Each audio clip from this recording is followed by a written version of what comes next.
Welcome. So I'm going to start off with this. We have a Pluto, Neptune, Uranus, Jupiter, Saturn are all in retrograde.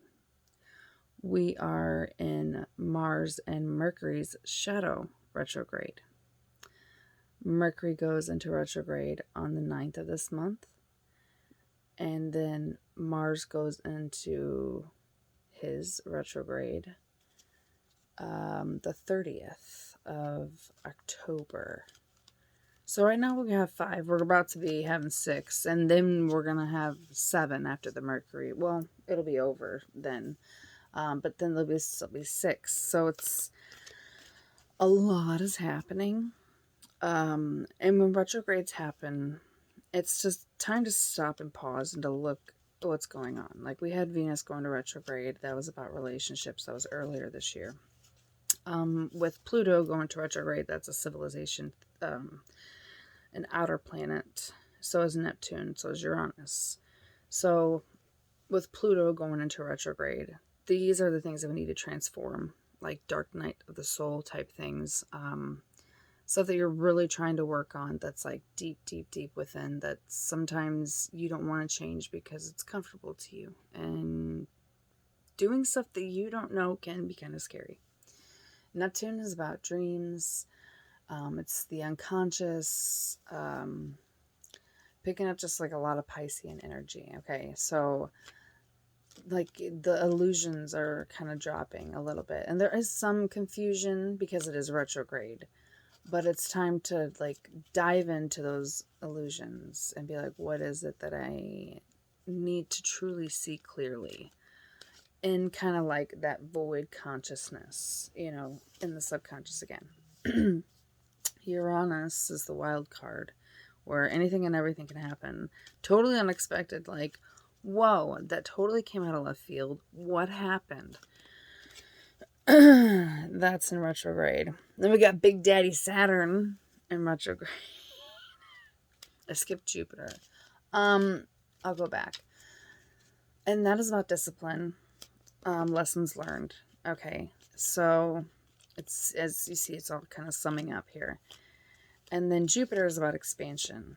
And that's in retrograde. So it's kind of hard to really expand. And it's like everything is wanting you to, a lot of things wanting you to go in and to see what you need to work on, what you need to let go, what you need to do that's for your greatest and highest good. Mercury retrograde, we're pretty familiar with those because those do go in retrograde pretty often. About 3 to 4 times a year. And that's communication, technology.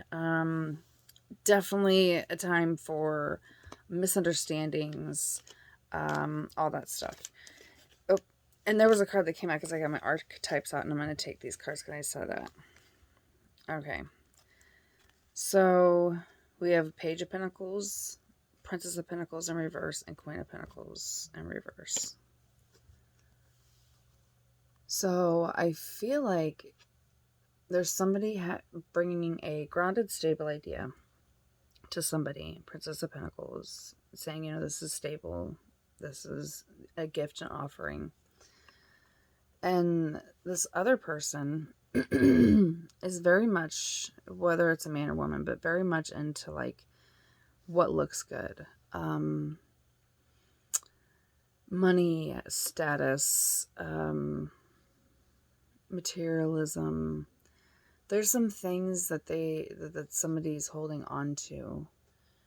And they're also, with their emotional, like they want to apologize, I feel like, in some way. And you have this pentacle you're trying to give. Now, as I was getting the archetypes out and I was mulling over, talking to Spirit, the gem card popped out. And I will go over what that is in the archetypes because that's where we're going to start. So I do want to say that this is a big time for Dark Night of the Soul. I feel like I just keep seeing it too over and over again. Like I felt it coming and then I'm like, I keep seeing it for other people too. People like, yeah, I'm going through dark night of the soul, and it's like, golly, this is not, it's not easy. So don't be too hard on yourself, and understand what's meant for you will come for you. Don't hold on to anything, and let go with love and compassion, and see what happens. There's going to be, I feel like it's a lot of good things if you can tap into it and go into that. So that's like 5 minutes of me talking.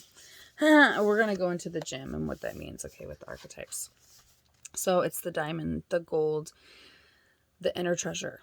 Okay, so your inner treasure, the gem inside of you. And I'm like, chakras, like, where do you need work on too? Like mind, heart, throat. I'm picking up a lot of throat chakra, like communication, and I think that's probably mostly to do with like a lot of Mercury. Well, mostly Mercury, but other things as well. And I'm also picking up solar plexus, deep wounds that are from your childhood. Okay. So there are infinite names for the gem. It is also known as the jewel, the star, the talent, the gift, the gold. Told you, third chakra. One thing is for certain is that it is found deep within a substance that is very much unlike it. For example, a diamond in the rough. A gem always stands in contrast to its surroundings. You can't find it when you are among comforts and pleasantries. Precious stones develop slowly deep in the earth. Amid pressure and darkness, discovering the gem requires a decent descent beneath the surface, where there is no definitive map, yet the longing to touch the true gem within us is so strong that we cannot help but seek out its radiance. Your gem, like your destiny, is unlike any other in the entire world. Keep digging. The moments of your life that glimmer are clues to where the gem resides. Don't covet the sparkling diamond of another. The gem is like a fingerprint, never to be repeated again. Find yours. So this is really about dive into your true self and what's the gem within inside you. All that rough, that pain, everything that is coming up. What is it? The mythology. In mythology, the diamond is often linked to the daemon, or inner light. That leads us towards our true self, our purpose, our destiny. And when it's light, it's unique, it's shining, generative, irreplaceable. When dark, it's envy, greed, grasping. If you want to go deeper, Legend of the Crystal Skulls, Leonard Cohen's Diamonds in the Mind. So if you want to go deeper, that's something to look up. Again, Legends, I'll put it here. You can take a little screenshot if you would like. I know it's kind of in reverse. You can reverse it, but that's what that is. Okay. So, and I'm going to put this back in here as well. And then I also have Heal Your Body, because I'm going to pull out some things, what's going on, because I'm picking up a lot with your health, well-being, taking care of yourself, changing things. All right. So, all right, what do we got coming in with all this? For the highest good of us all, what do we need to work on? Okay, so death in reverse.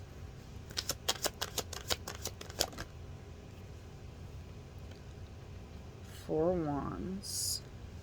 Right.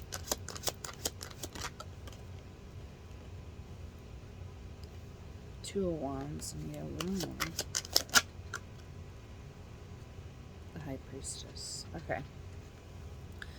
So far, you've gone through transformation. There's another one that needs to come up. There's still things that you're holding on to, I feel like, a little bit in this, but I think for the most part, you really have had death and rebirth. And then we have Four Wands. Okay, so like stability. I'm not really picking up that it's with somebody. I think it's mostly what I'm feeling is connection with the divine, connection with yourself, like true stability. Whether you are with somebody or not, there's Four of Wands here, okay? Two Wands in the reverse. This is about choices. Making passionate decisions after completing a cycle, death and rebirth. I'm picking up like the Death card. You've already made this choice because you are the High Priestess. You already know. You know what you need to heal. There just maybe... I know it's going to be a little painful. Okay, King of Swords.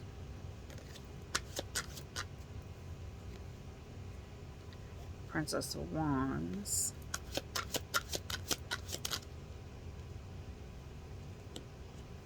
Eight of Pentacles. Okay.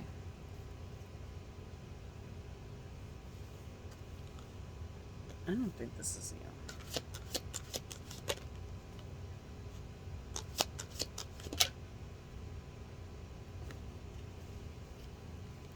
Okay, so the Devil in reverse and then the King of Wands upright. Okay, so King of Swords, masculine energy, thought, thinking. This person is offering like with the princess and stuff. This person has raw passion. They have a hard time with their passion. This is something to be wary of because you've been working very, very hard. You've been diligently putting a lot of creative efforts and working on yourself. There's a lot of different things that you've been working on. And you have released toxicity. And this person, like the playing small with the Princess of Wands in reverse, you're coming out as like the King of Wands. You're in your masculine energy. You're like, okay, I see you in your masculine energy, and it's just passion. It's not, something's off. And you know it, but you got to go within to find out what it is. Because you've already released that. Seven of Wands. You are protecting, you're protecting yourself. Whoa, going Queen of Swords at the bottom.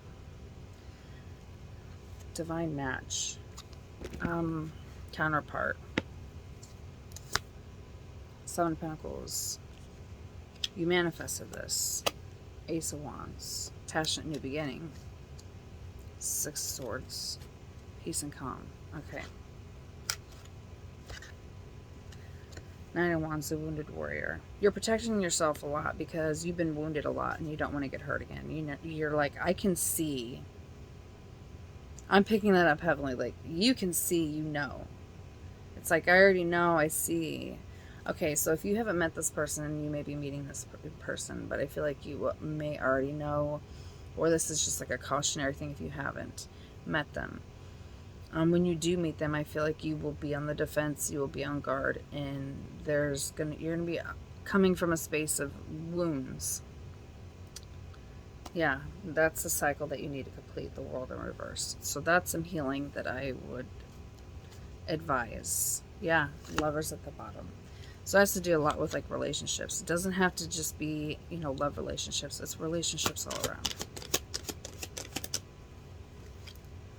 Ten of Wands. Yes. It's for you to drop this burden because that's not your burden to carry. All those wounds and all that stuff, that happened for you, not to you. Drop it. And I know it's easier said than done, so that's why shadow work comes in. Releasing the entrapment, the mental illusion that, that you're trapped, that you can't see clearly, that you don't know. You do. You're in Six of Pentacles, equal give and take. That's what energy you're emanating right now at this time too. Five of Wands. You're releasing drama and conflict, and I feel like as you're releasing it, you're feeling it, and so there's some conflict within inside yourself. Judgment. Okay. This is Judgment. Yeah, my ear's ringing. Four of Pentacles, money coming in, also protecting yourself. Passion, Ace of Wands, Wheel of Fortune, Knight of Pentacles. See, I knew it. I felt something. Okay, so Judgment has already been called on the situation. Like, this spirit operates, and it's like we don't see it in the 3D just yet. It happens like in the spirit realm, in the 5D, and our subconscious and all that. And it's like then, you know, things transpire. And so things can, okay, if you don't know what Jeremy Bear Me time is, that's how like spirit operates, is in Jeremy Bear Me. And if you don't know what it is, look up what Jeremy Bear Me time is. Just speaking into your phone. What's Jeremy Bear Me time? And the little dot and the eye. Don't forget that, because that's yeah. I mean, and if you don't know, I'm dead serious. Just look into that. So things can happen before they actually happen. So it's like there is free will, there's fate, there's destiny, there's things that are planned, there's things working out. So judgment has been made. There's been a lot of reflection, okay? And there's some type of mirroring aspect here. You're holding on and protecting everything, and I feel like your financial situation is going to improve because you are protecting yourself, and you, I feel like you're really grounded and stable at this time. There is a passionate new beginning because the Wheel of Fortune is turning in your favor. So this is fate, destiny. This is where you're supposed to be. Now, Knight of Pentacles in reverse. This person, like I said, this King of Swords, operating in the Princess Wands energy. And I feel like they're, like I said, that they're working too. I feel like you both are. And the thing is like, you're in different spaces right now. Knight of Pentacles. This is like no action being taken. So somebody isn't taking action. Queen of Cups at the bottom. Happiness. You love yourself. Yeah, you're not going to settle for anything else. 6 of Wands in reverse. May not be victory in something. Okay, what's this? Yep. Knight of Pentacles. And they gave me Knight of Wands. Again, this person takes action and passion.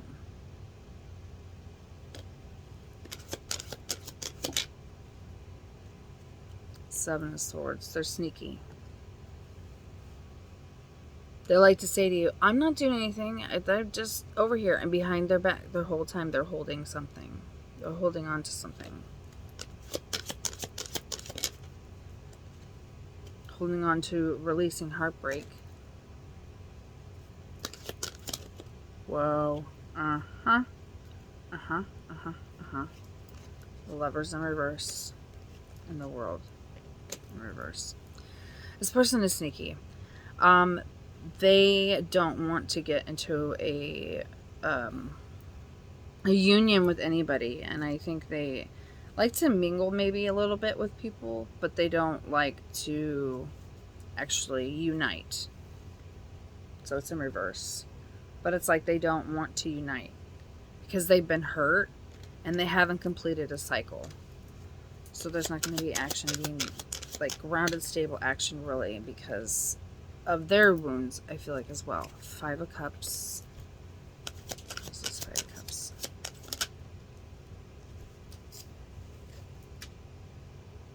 Okay. 5 of Cups is 9 of Cups. In reverse. You don't feel emotionally fulfilled. You feel, I feel the sadness. 9 of Swords. You're letting go of the anxiety. You're not letting it get to you too much, but you do feel emotionally kind of depleted. 6 of Wands. It's not going to be successful. 3 of Wands. You're going to be out on your own. Chariot is blocking. Spirit is blocking something. The Hierophant. Rebelling against traditional norms. And the Knight of Cups in reverse. There's like somebody that only wants to take action and passion. I mean, they're good at taking action, but their ideas about it, very impulsive.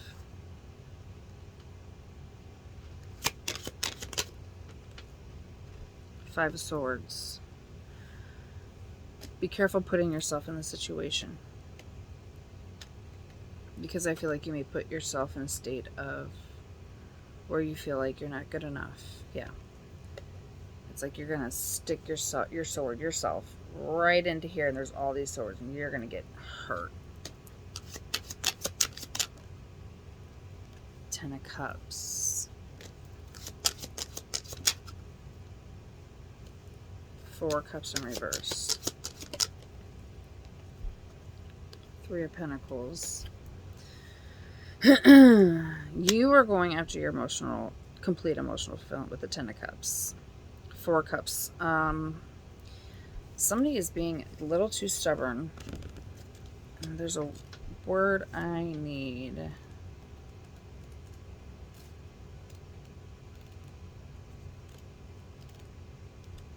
Okay. With it being in reverse, come on, where are you? Okay. Self-absorption, lost opportunities. Okay, so somebody's being very stubborn, and self-absorption, loss of opportunities. So opportunities are right under your nose. However, you are completely unaware of them because you are absorbed in your own issues.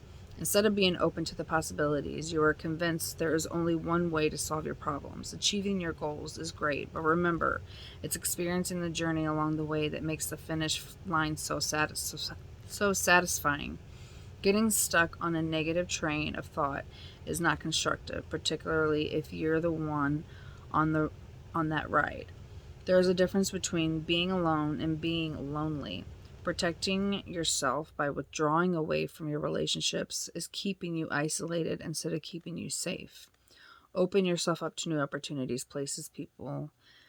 Saying yes can actually lead you to exactly where you need to go. Okay. You're going to 10 of Cups. This person is a little stubborn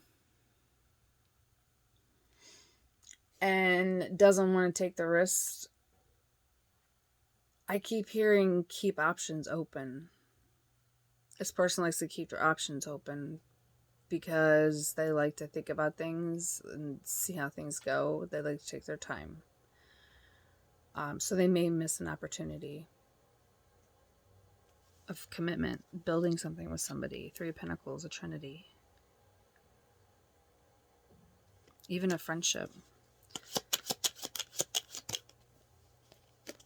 Yep. They're a manipulator.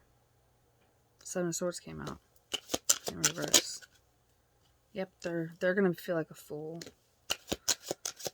They don't take this. There's a Princess of Pentacles in reverse. Landed on top of that Knight of Wands. You can't stabilize an idea. And we got the Hierophant. This is led by Source, God, Spirit, Council. Again, Queen of Cups. Your happiness. Look, Queen of Cups, you're happy. Queen of Cups. So, like, this is your feminine energy, their feminine energy, they're about status. Yeah, my ears are ringing. Okay, they're still stuck in the past. That's it. So, there's some wounds, too, that, yeah, because of a false empress that they did not fully heal from. Emperor.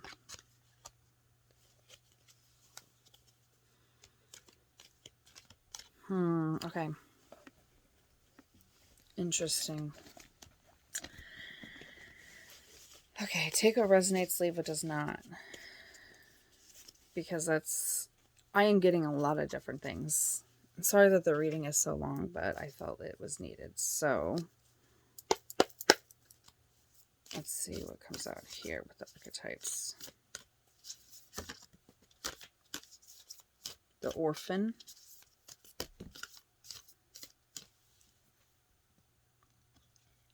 Keros. There's a couple of them that came out, and sometimes these cards like to stick together, so I'm just take the top one. These cards are hard to shuffle with and be in circles in the way that they are. And like I don't want to mess up the edges, so kind of stick. Do you want to come out? Kind of want to come out? I feel like there's some energy still coming that wants to... Thank you. The Mask. And the Offering. Bam. Well, damn, Skippy. sign. Oh, wow. Okay. The cards that I'm not going to go through those, but okay. So a whole bunch of cards kind of like fell. The healer. I'm going to take some of them that did come up that I did see. I'm not good at pronouncing. Anima Mundi. Okay. No. And then the animal. The nectar. All right. So we're going to go through these archetypes. These are the ones that are after before, because this is what's going on. So we have the orphan first. This one. The mask. And the offering. Okay. The orphan. Wow, that's at the very beginning.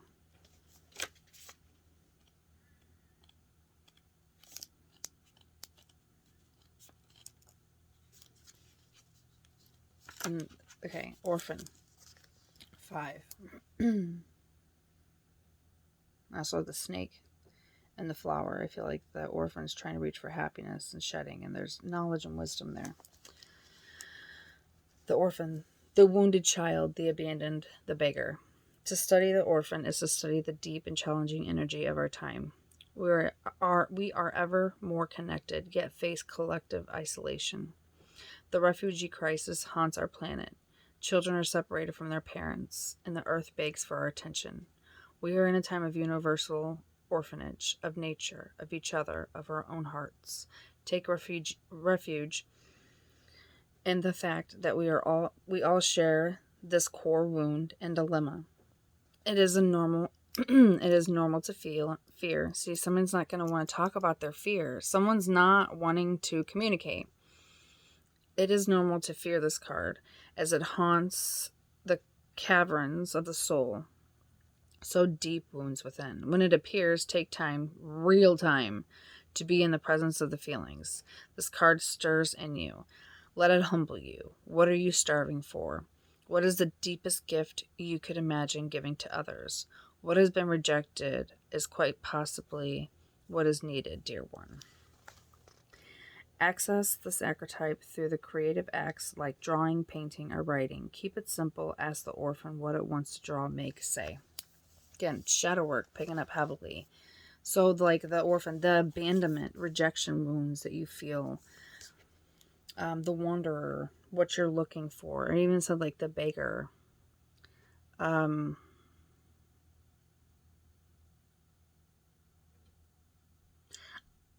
I feel like, yeah, you, for a long time, would take whatever you could, and you've learned that lesson, but there's still some things to look into that, okay? Tenderness beyond tenderness is required. Imagine holding yourself in your hands. To recognize that each one of us fears rejection and isolation is to take one step towards the orphan. More kindness always. When light, deep solace, deep acceptance, deep love. When dark, distant, hates and avoids, controlling, limiting. Okay.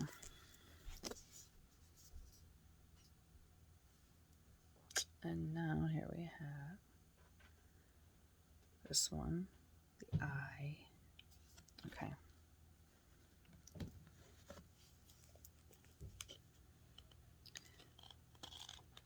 And this one's at the very back. See, things are going full circle. And I feel like you're going back and forth a lot, too, with things. Like, there's things going back and forth. Like, this, that, this, that, this, that, this, that, this, that.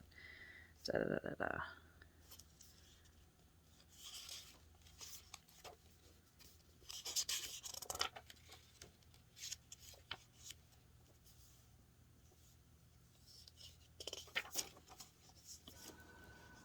See, I saw the apocalypse, too, and I think that maybe one of them that was in there. Okay. Mythical times synchronicity. We have all had the experience of timelessness, of life beyond the ticking of the clock. It may be felt as time standing still, slow motion, or losing track of time on a walk or in a lovely conversation. This is known as mythic time, and it is territory of Kairos. This card suggests there is a secondary time continuum that goes beyond any earthly clocks and schedules. Jeremy bear me time! I'm within this nonlinear realm, we access divine timing. A single moment ripens with auspiciousness, and our actions change the trajectory of our whole life. Time becomes a living thing that watches over us and tells us precisely when to speak or act. When this card appears, it is all about patience and precision. No clock can guide you. Wait for the push of inner knowing and not a moment longer.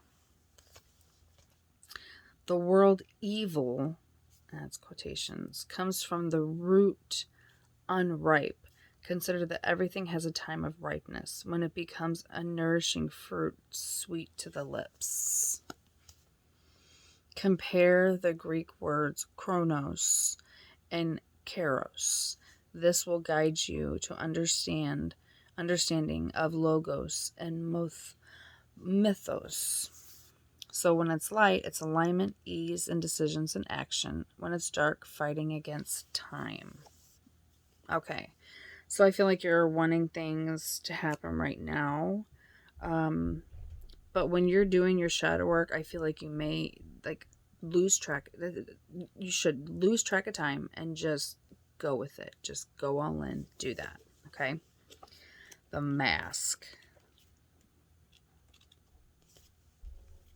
I'm picking up. Nah. Yeah, it's heavy on my heart. Golly, man. The mask, the persona, the performance, the reveal.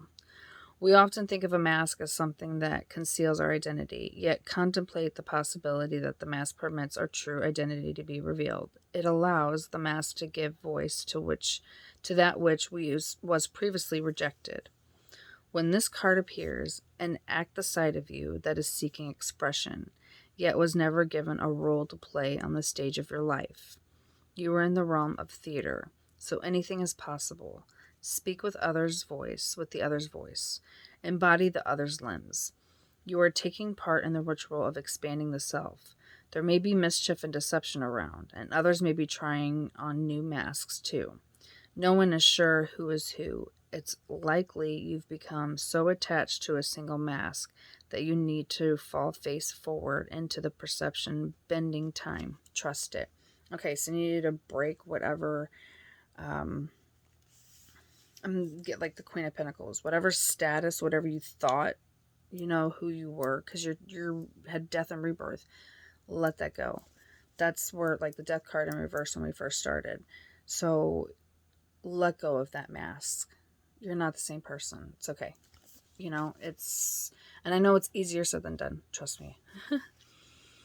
As the Zen koans suggest, meditate on your original face, the one you had before your mother and father were born. Think about that. Think of a mask or costume you wear that felt empowering, marvelous, or fun. Who was it? Who was it you were being? Is that who still within you? Okay, what I'm picking up here is like whenever you're a child and you would dress up or you would do things, or like you would act in character or play on a role, is there was something in there that you were pulling that was inside of yourself, and that is part of you. Now, yep, and okay, so solar plexus. So, being free and accepting who you are. I feel like you're kind of holding on, wearing a mask that you're another way, when actually there's some parts of you that you need to tap into. Okay, when it's light, it reveals what has been suppressed. When dark, further conceals what is rejected. The offering.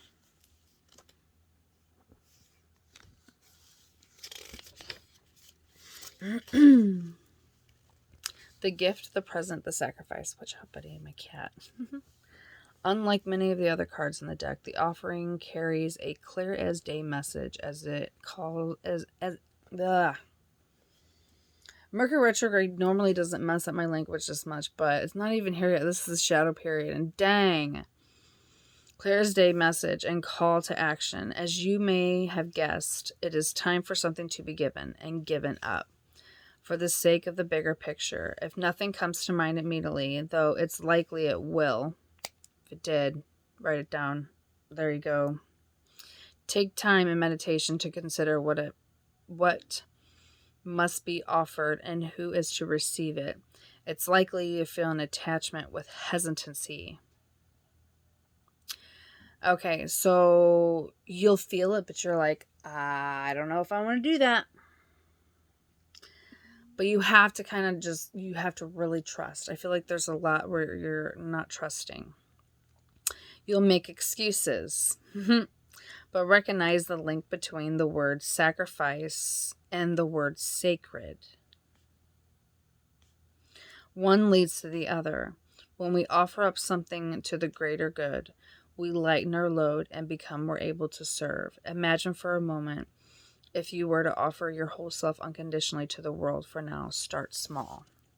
Once a week, Gandhi gave up speaking for a day, offering himself to divine silence. The offering can come in all shapes and sizes. Okay, so I'm picking up doing little things at a time. Do some yoga, even if it's just 5-10 minutes. I was just saying that yesterday. Do something. And it's crazy that they said that because silence is an answer, and silence is very powerful. If there is a gift you've been thinking of giving someone special, now is the time. Somebody wants to give a gift and wants to do something, but they're like holding it in. They're like, nope. So when light, generosity, donation, volunteering. When dark, giving the expectations, keeping track. Okay. Now, yeah, the healer I saw. The animal and the nectar. Okay. So the healer, animal, nectar. Okay. Healer. And that's a snake too. How much? This is sometimes, like, even I will just be honest with you, being like a reader and stuff, when you see sometimes the same thing, it's like you cannot deny that this is not like trap. Like, what is happening? That's actually from The Lion King. I don't know why that crept in, but it did.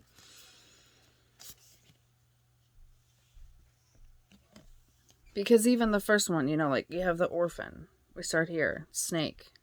Now we have the healer. Snake. With an egg. Okay. We have this one, which there is not a whole lot of symbolism in this one, but there is a lot going on. I would say a lot of art. Like with all these here, and there's the eye, there's something in the circle, there's a star here, and there's a lot going on the inside. Okay, and if you look at the person, it's their face. Meditation. And then what's crazy is, see, we have this, it doesn't go, but then there's this eye with the animal. But then what goes with this is the mask. And I feel like this is the animalistic part, like kind of going into here. And then we have the offering that we just did, and then the nectar. It's very beautiful cards. And there's a white, like rose looking, could be a dahlia, but no, it looks more like a something, but it's a flower. It's halfway there. And see how there's like, and also like here, it's like two sides. Things are going back and forth, like sideways. It's going in Jeremy Bearimy time. Like, it's not linear, like in our lives. It's going like here, there, this, and that, and then up here. And then don't forget about the dot. Because the dot is where nothing never happens. And you make that make sense. And if you can, that's awesome, because it does make sense. The light worker, the gifted, the old soul. So this is the healer. Though some claim the work of the healer as their gift and name it as their dharma, The force of the archetype is within everyone. It is our natural inclination to remember, to return to, and to reclaim that central and eternal life force from which we so easily drift away. In Sanskrit, the word avidya, it's Avidya. If you don't know Sanskrit, look into that.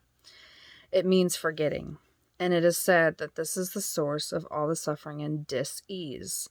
The healer's mission then becomes to move through the comfort of forgetting, through the veils of ignorance and denial, to reveal the radiance that already exists. The healer approaches this in multiple ways, from multiple angles, knowing the cycle of healing is not linear. Oh my gosh, freaking myself out. It is a multi-layered and circuitous process. Circuits. So, like, if you think of circuits, like, here to turn, things got to connect, right? You got to be plugged in to the right things. And if you're not on the right circuit, it's not going to circulate. Always leading back to their origin, much like the Ouroboros. Okay. The image of the serpent is eternally tied to healing and medicine. Both Western, the Cadius, and Eastern, Kundalini, study the serpent and its power. The wounded healer is not someone who was wounded and is now healed. It is someone who continues to courageously break open the self and ego as a means for deeper integration. Chiron is in retrograde. And that's not one of the big planets, but Chiron is also in retrograde. Or was, I'd have to double check, but yeah, I'm pretty sure it still is in retrograde. How ironic, because Chiron is a wounded healer, right? You can look into that mythology if you'd like. When light, self-centered, grateful, awake. When dark, tired, needy, forgetting its own practice. Okay. Now we have Anima Mundani. This is one with the person.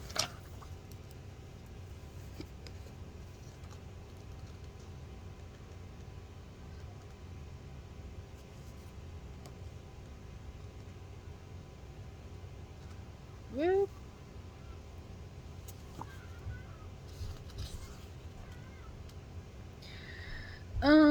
Nope, not far enough back.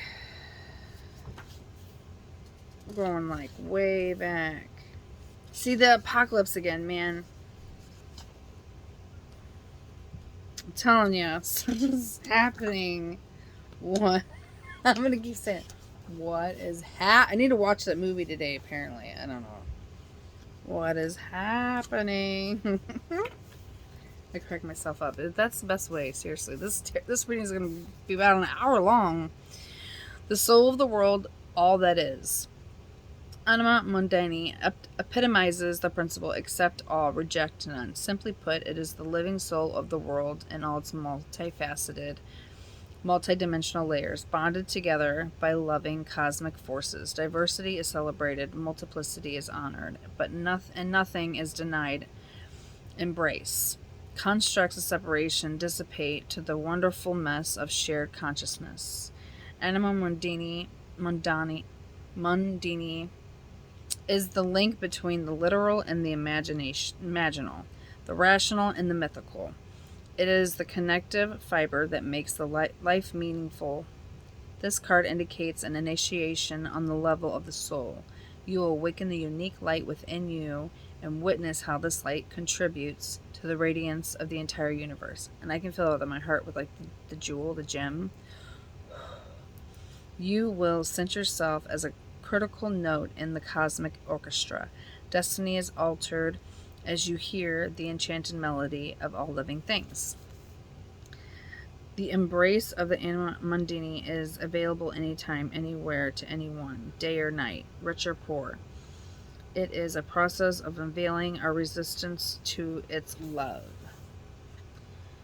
Anima Mundani is the energy behind the World card and Tarot deck. Both carry themes of universal unity, completeness, and embrace. So the world, cycles, When light, tending to the sacred details of life. When dark, overwhelmed by the bigness of existence. Okay, now we're going to go to the animal.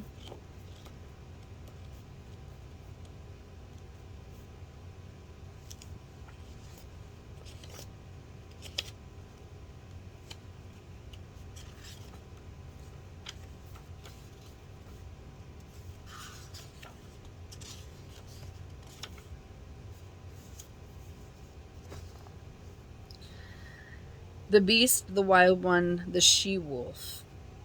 We are mammals. The hair on our chest and between our legs reminds us. The hair on our chest and between our legs reminds us so. We try hard to deny our unrefined animalistic nature. Yet, through this archetype, we tap into the power and direction. Activating the animal within means reawakening our relationship to nature in the most broad and embodied sense. Drinking from waterfalls, roaring at the moon, opening eyes underwater, eating berries from the vine, the life force of our planet lets us set down the devices, the constraints, and the social constructs, and remember the warm blood that pulses through our veins. The animal longs for breath, food, procreation, and physicality. It wants soil under our nails, and starlight in our skin. If this all sounds terribly unsophisticated to you, take note that it is said that when Buddha became enlightened, he roared like a great lion. Notice your resistance to the animal within. Where does it come from? What has kept you from doing wild one? The animal demands we get comfortable in our own skin. The minute you accept, express, and celebrate the physical body, you tap into the animal energy. Vital elemental, when it's light, vital elemental, alive dances. When dark, savagery, pent up emotion, lashing out. Okay, so control your animal instincts. The nectar. And then we'll close the reading. I knew this was going to be big, but I did not know everything that was going to come out, and I did not realize it was going to be this long. Okay, just to show you again if you didn't see the card. The nectar. The medicine, the elixir, the garden. In Hindu mythology, there is a miraculous substance known as amaranth, or nectar, that contains infinite healing power. This golden nectar, or sacred elixir, is the drink of immortality, and like its sister substance, soma, it is known to activate subtle enlightenment and intelligent forces that ease the mind, body, and spirit. Through esoteric, these images lead us to the central energy of this archetype and the sweet, potent heavenly essence that lubricates our spirit back to life. The nectar card calls us to identify and relish in places, practices, people, and activities that regenerate and heal. Medicine is needed, and it becomes in subtle form that you may be overlooking. Seek the most sensuous, fragrant flower in the garden you have forgotten. Don't underestimate this remedy. It is said that when someone has activated the substance within, it is reflected in their shimmering eyes. The nectar, the mystic, the Aletheia cards are linked. It is the mystic who, like the Krishna, turns poison into nectar, and it is truth that can often serve as a potent elixir for healing. Speaking truth. Sense the nectar within you, dripping from the crown of the head and soothing the brain. Let it drip down the spine like sweet honey. Glowing, relaxed, subtle illumination when it's light. When it's dark, fixation or fixing, aggressive approach to healing. Okay. First, you heal your mind, because I know I was going to say that. We're going to go with insomnia. Okay, so insomnia is fear, not trusting the process of life, guilt. What you say is, I lovingly release the day and slip into peaceful sleep, knowing tomorrow will take care of itself. And here, dysentery. Sorry, but fear and intense anger. I create peacefulness in my mind and body reflects this. Digestion is what I'm picking up. And the one, it was like ambiobic, like the amoeba, believing they are out to get you. Say, I am the power and authority in my world. I am at peace. All right. So there's a lot going on. Somebody's coming in and they are going to, there's going to be a lot of healing that goes into this. So take your time, be gentle with yourself, and I hope you have a wonderful day.